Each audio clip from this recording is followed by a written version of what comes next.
Bonsoir à tous et merci d'être avec nous pour suivre cette édition de la soirée. Voici tout de suite les titres.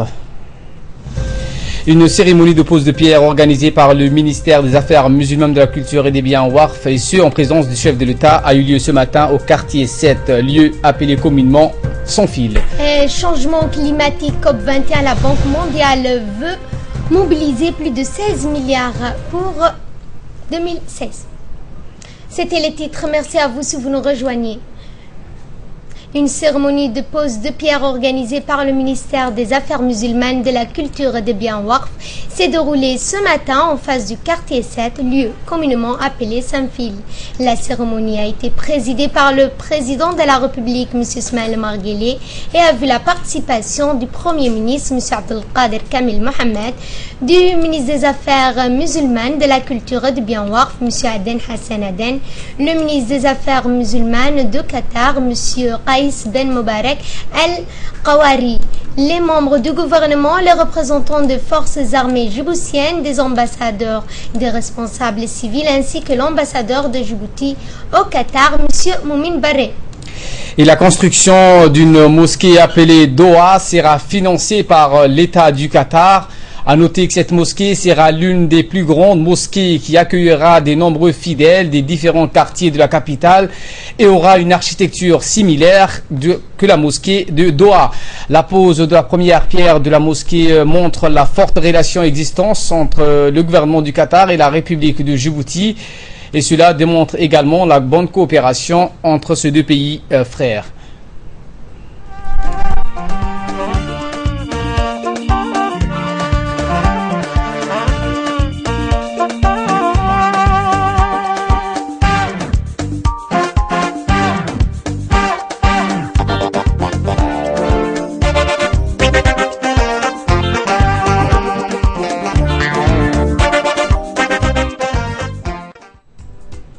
Le ministre des Affaires musulmanes, de la Culture et des Biens Waqf, Aden Hassan Aden, a indiqué que cette mosquée renforcera les connaissances de la religion musulmane ainsi que la bonne éducation des jeunes dans notre pays. Le ministre a précisé qu'il était crucial de mettre sur pied et de réactiver le rôle majeur des mosquées qui est celui de guider les jeunes dans le droit chemin et de leur éviter de sombrer dans l'extrémisme et le fanatisme. Fin de citation.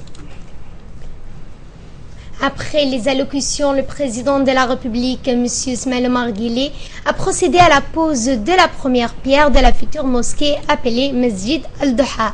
Et le président a été accompagné lors de ce déplacement par le ministre des Affaires musulmanes du Qatar, Qaïs Ben Moubarak Al-Qawari, et le ministre des Affaires musulmanes de la Culture de notre pays, Aden Hassan.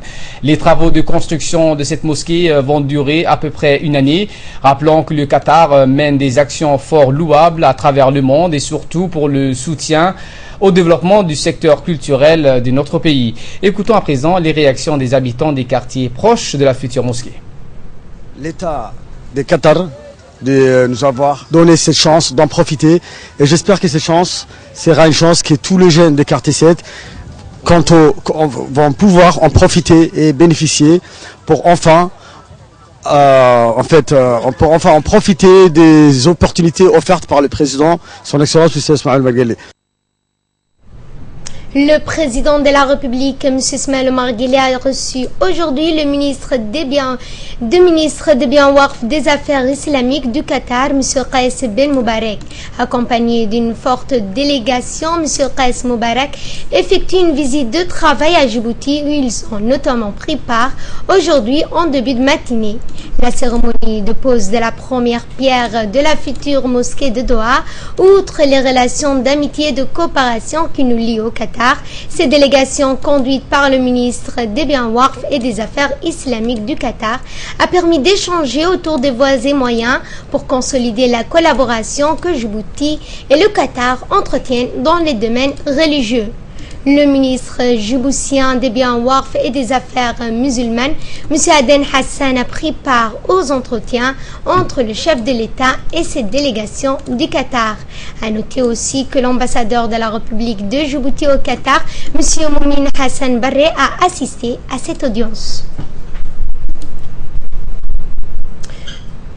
Le secrétariat d'État à la jeunesse et au sport a organisé la cérémonie d'anniversaire du président de la République hier dans les CDC de la capitale.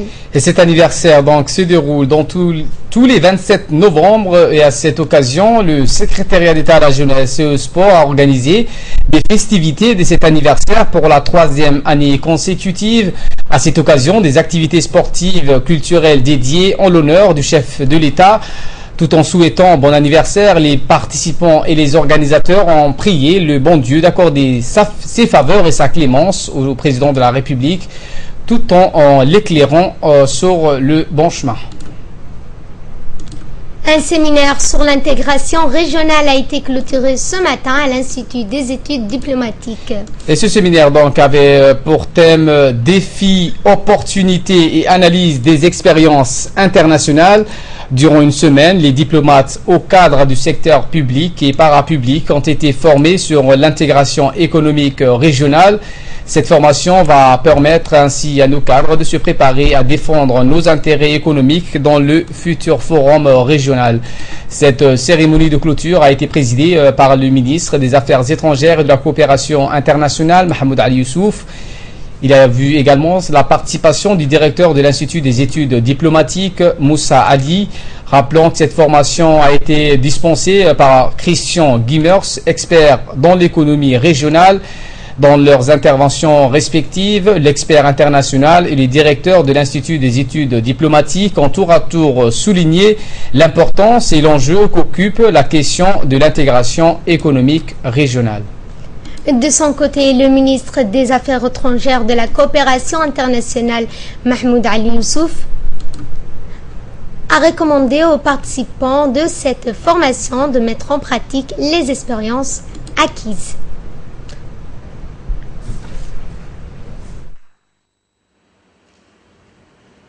J'ai été ravi de pouvoir mettre mes analyses et mon expérience qui portent sur diverses régions, y compris l'Afrique.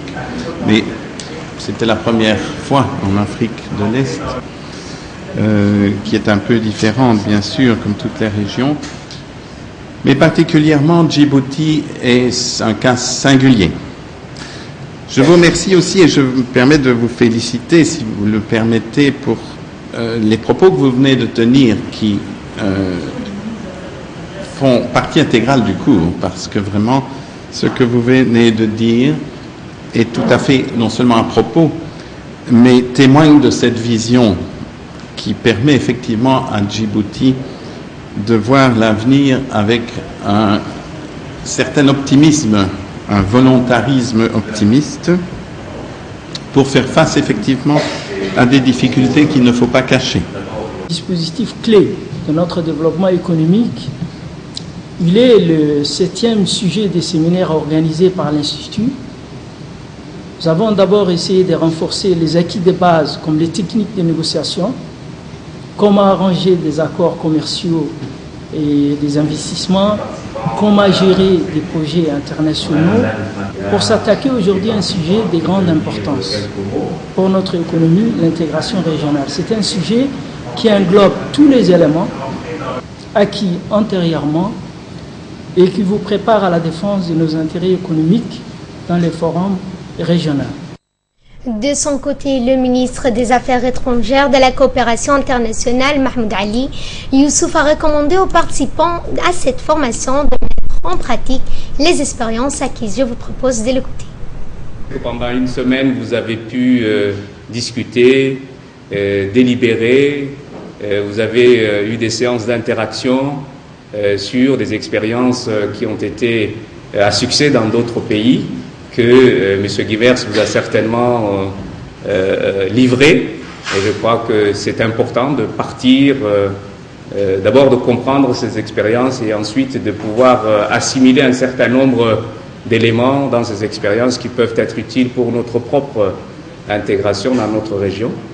Et je suis également convaincu que ces éléments d'information qui vous ont été apportés pourront vous permettre de pouvoir agir dans les secteurs de compétences qui sont les vôtres, les niveaux de responsabilité qui sont les vôtres, et de pouvoir justement contribuer à l'intégration régionale envisagée donc par notre pays et dans la Corne de l'Afrique. Vous savez, l'économie djiboutienne est essentiellement orientée vers des pays comme l'Éthiopie, qui est quand même un espace économique très important. Et c'est un marché de 90 millions d'habitants. C'est un pays aussi dont la croissance économique ces 10 dernières années s'est mise en branle et vous savez que l'Éthiopie a réalisé des taux de croissance qui dépassent les 10% pendant les 10 dernières années. Et dans la page sport de ce journal, le secrétariat d'État à la jeunesse et au sport élabore des programmes socio-éducatifs susceptibles d'assurer l'organisation, l'encadrement et la protection de la jeunesse et met en œuvre des stratégies et des programmes de lutte contre la délinquance juvénile. C'est dans ce cadre que l'association ILO de Gachamalé a organisé la 3e édition de course à pied. Et justement, cette course a vu la participation d'une centaine de jeunes venus des quartiers, des différents quartiers. Les vainqueurs se sont vus remettre des trophées à l'issue de la course. Le président de l'association de Gachamalé a adressé ses vifs remerciements au secrétaire d'État à la jeunesse et au sport, Badoul Hassan, pour la multiplication des activités sportives et culturelles pour épanouir la jeunesse djiboutienne conformément à la feuille de route du chef de l'État.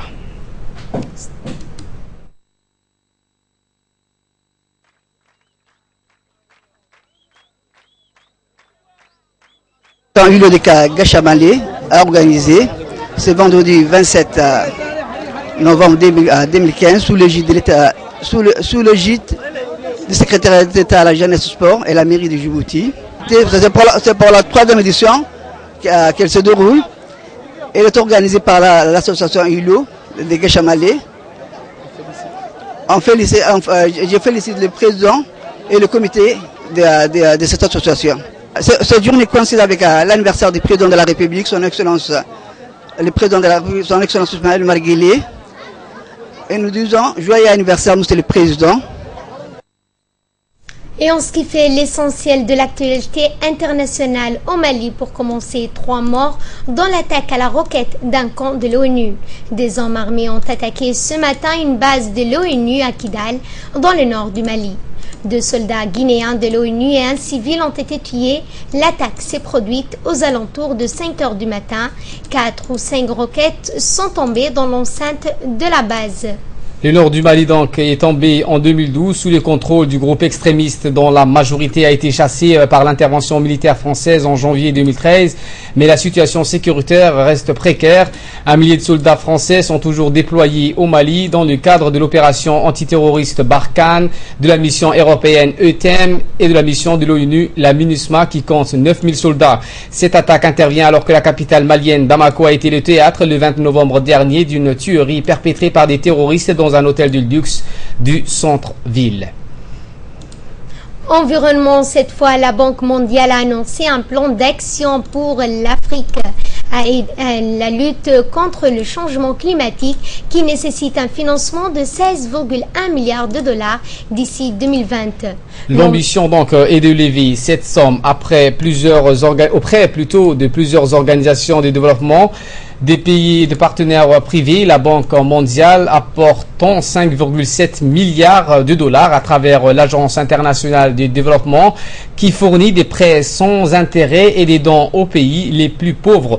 L'Afrique est le continent qui contribue le moins à l'émission de gaz à effet de serre, mais les pays africains sont ceux qui souffrent le plus de l'impact du changement climatique.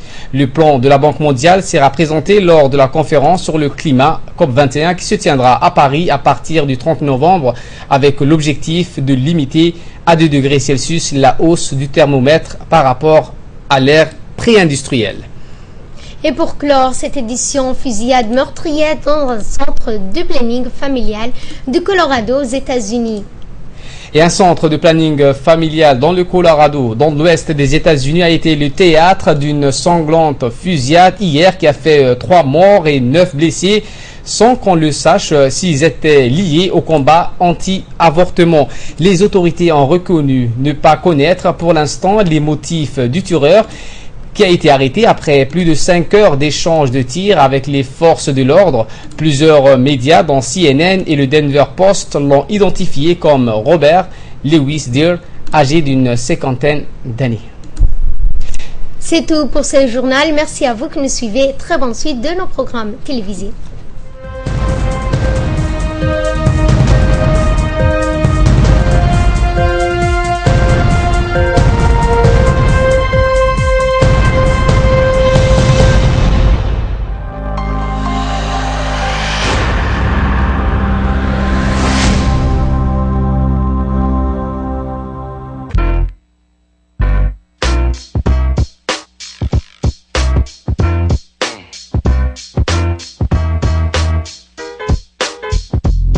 Vous êtes étudiant ?